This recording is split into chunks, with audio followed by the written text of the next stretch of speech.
আল্লাহর হাবিব নবী করিম সাল্লাল্লাহু আলাইহি ওয়াসাল্লাম বলেছে মানুষকে দুটো কথা, সেই দুটো কথা মানুষকে শিখে রাখা উচিত।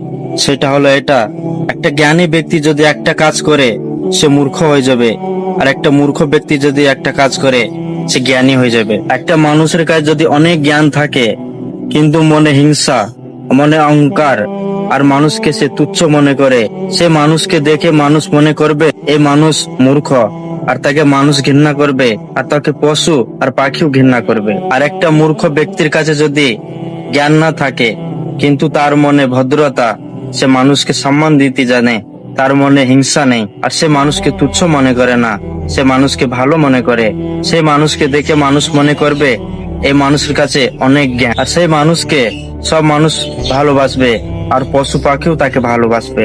অহংকারী ব্যক্তি যদি মারা যায় মানুষ শান্তি পায়, আর ভদ্র মানুষ যদি মারা যায় মানুষ কষ্ট পায়।